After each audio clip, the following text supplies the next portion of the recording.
there, Scout campers. This is Scouty Steve here. And if you look at some of this gear next to me, you're going to be able to tell that we're going over model campsites and how to set up a campsite today. Well, to connect that to this week's theme, the Mayas, the ancient civilization of Maya, they reigned more than 4,000 years ago. Though the Mayans they thrived as a powerful people, they were never actually technically an empire, as they never united under a single ruler. Instead, much like ancient Greece, they were divided by city-states, which means that while they shared the same culture, they lived under separate kings with different rules. The ancient Maya lived what is now present-day Central America and southern Mexico. Their cities were laid out as plazas, while with most of the important buildings gathered in a circle around the center, which was considered to be the spiritual heart of the city. Towards the outside of the center, where most of the Mayans lived, there were many tiny homes called huts, built from poles, vines, and mud. However, the temples, palaces, and grand pyramids were built much more elegantly and extravagantly, with strong stone and beautiful carvings.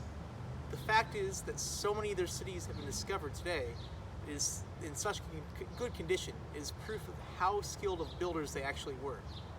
Which brings me to today's lesson, how to build a proper campsite. So it doesn't look like much, but this is actually a tent. You guys probably have seen tents before. There's big ones, you have ones for families, single people, two-person tent. This one in particular is meant for 6 people. Generally, if you're out camping, whether with your scout unit or any small groups or just with your friends, you wouldn't be using something big like this. I'm just using this for demonstration purposes. Usually you would use a 2-person tent just so you guys can sleep comfortably and don't have to carry anything too heavy with you. So I'm gonna just go ahead and open this up and show you guys what's inside, and we'll start setting it up to see what it looks like.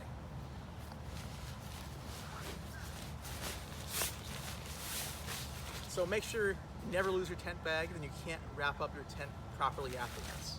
So I'll just put that off to the side right there. So unrolling it.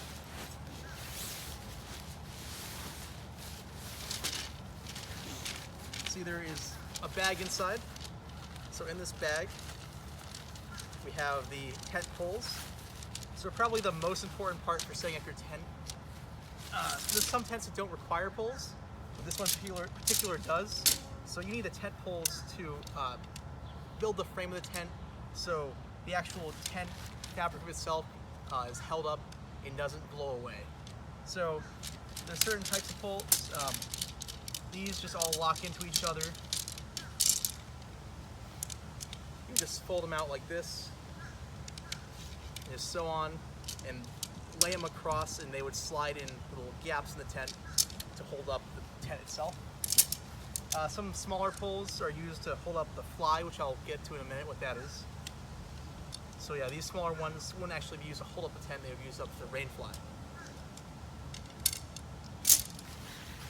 Also, another really important thing in your tent is going to be the tent stakes. If it's really windy out, you don't want your tent blowing away. That would be very, very embarrassing. And you just don't want your tent flying away. You don't want any gear that you have to go flying away. So tent stakes are really important to have around the edges of the tent and the corners. You would stake these down, hammer them to the ground just to hold your tent in place. You can get plastic ones, metal ones. You never want to push them down with your feet though, because you might end up, if it's a metal stake, you might end up bending it. So make sure you use something like a rubber mallet. So yeah, and here there's a lot of tent stakes.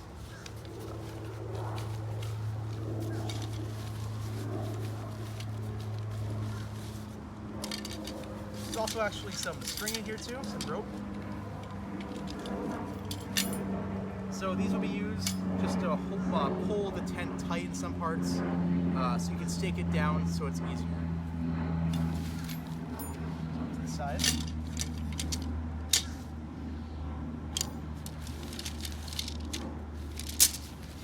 So go ahead and opening up this tent.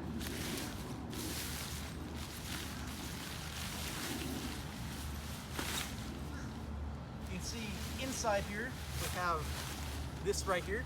So this is actually the rain fly. It's separate from the tent itself. Some tents have it connected. You would put the rain fly on top, you would stake it down, tie it, whatever way your certain tent has you set it up. This is to prevent you from getting wet or just to keep you safe from any elements outside. This would be on top of the tent. So otherwise, as you can see right here, there's lots of holes in it. If you don't have your rain fly on top, even if it's not raining, you can get wet in the morning from any morning dew. So it's always really important to have the rain fly on top of your tent when you're setting it up. So let me just pull this out a bit.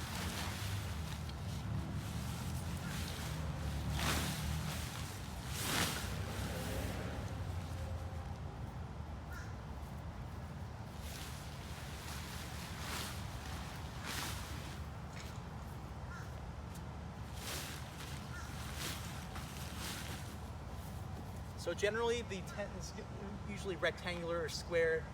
That's what most tent shapes are. When you start setting it up, it's going to be flat on the ground like this. You want to pull it out as far as possible. Now this tent in particular does not have a tarp on the bottom. It's just normal tent fabric down here. So if your tent does not have a tarp on the bottom, you always want to make sure you have a tarp handy with you. So this is a rather large tarp. This goes with a very big tent. You always want to make sure your tarp is bigger than your tent itself. In case it rains or it's wet out, you don't want water getting underneath your tent. So this helps you make sure you don't get wet on the bottom, keeps you insulated underneath. Tarps are really important to have. When you're setting up your tent and say the tarp's too big for it, you always want to make sure to fold it underneath the tent. Otherwise, if it does rain, the water can pool up on top of the tarp and get in between the tent and the tarp and get you wet. And that's going to be really uncomfortable when you wake up in the morning or in the middle of the night sopping wet.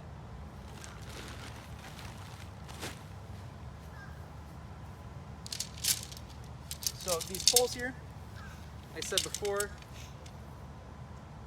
you would fold them up, put them in interlocking with each other.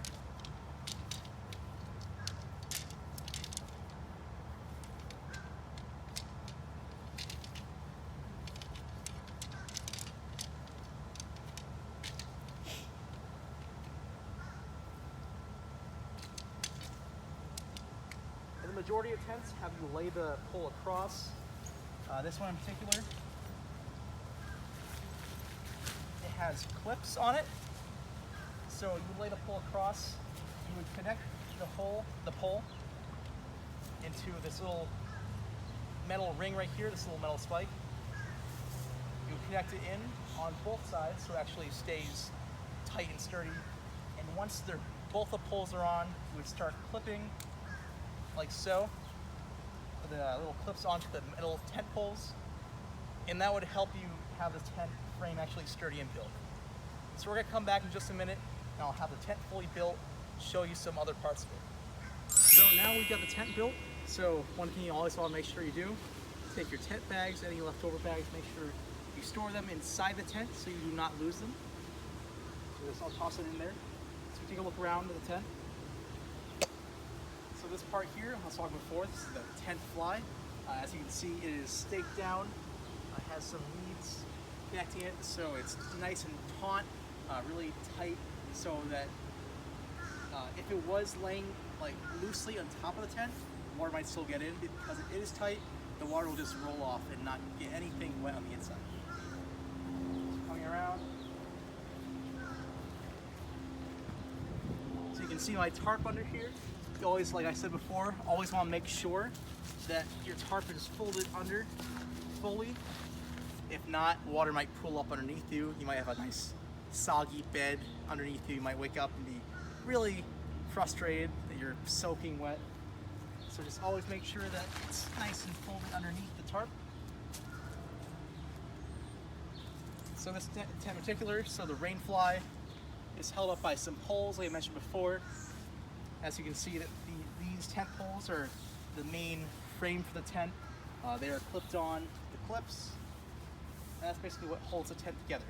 So we're coming back around to the front.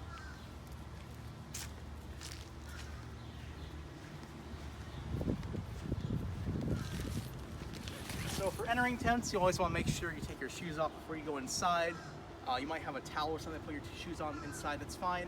But you never want to get your muddy shoes or dirty shoes dirty on the inside of your tent, because then your other stuff might get dirty. It's not a good thing. So make sure you always take your shoes off outside the tent, so you don't get anything dirty. So we just come and look on inside.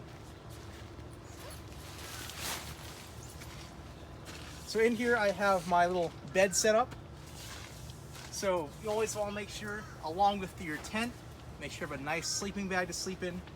There's different degrees for temperatures.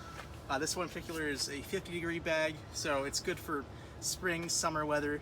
Not really good for winter when it gets really cold out. So you always want to make sure that your tent, your sleeping bag, sorry, is what you want for the weather you're going in. Underneath here, I also have a mattress pad. You might not be on a really comfortable ground, so mattress pads like this one. This is an accordion one, so it folds up when you're not using it. But these are comfortable to sleep on. I personally also have an inflating one. It's about this big. You just blow into it. It's not like a big inflatable mattress pad you might sleep on. It's really compact. You use a couple breaths and it's fully inflated. So it's easy to take with you and very compact. Some other things you might have with you. I generally either have a small inflatable pillow or I just use my jacket as a pillow. Whatever works, but always make sure that you're comfortable, and if you're going somewhere far away, you might try and keep it lightweight. You don't want to be carrying really heavy stuff when you go camping. So if the tent isn't your style, you can always use a hammock. So this one in particular I have is a Tech Nest hammock. So it easily just goes in a bag. You're able to pull it out completely. And what you would do is you would hang it on 2 trees. Fortunately, my yard doesn't have 2 trees to hang it in, otherwise I'd show you. But you'd hang it across from 2 trees, and you would make sure to tighten it so it doesn't slide. This right here, I just open it up. You would wrap around the tree these. You would lock the carabiners in place for this particular hammock.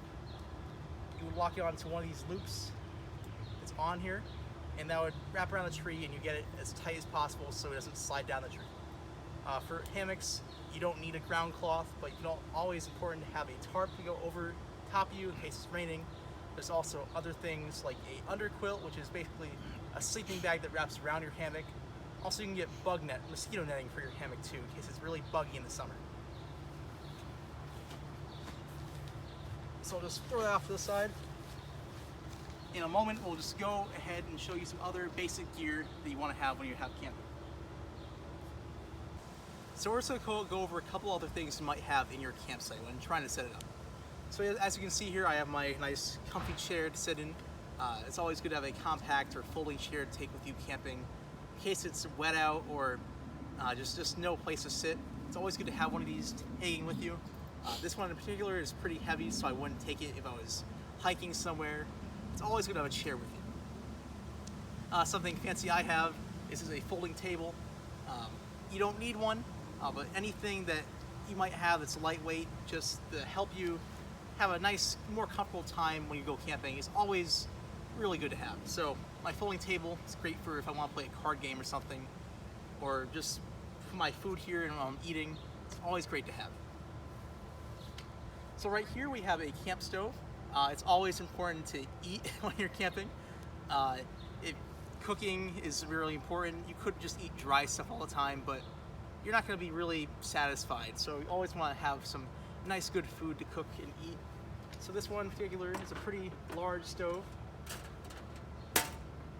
So if you're hiking, you wouldn't bring something like this. You would bring a small little backpacking stove. They're about this. They can be like anything from this small, and the fuel, they're really lightweight. They just take a little bit of fuel. They're really good, but this one in particular, if you're camping with your troop or your scout unit, something like this is something really good to have for your campsite. So you set it up, cook any food you have on it. You always make sure to have cooking gear you need, so pots, pans, any utensils you would use.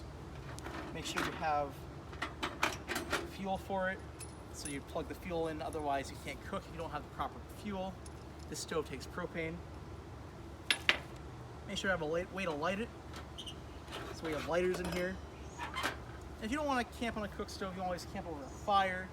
You just any way that you want to cook, whether it's stove, fire, anything that you want to do, easy for you, you can do for camping while cooking while camping.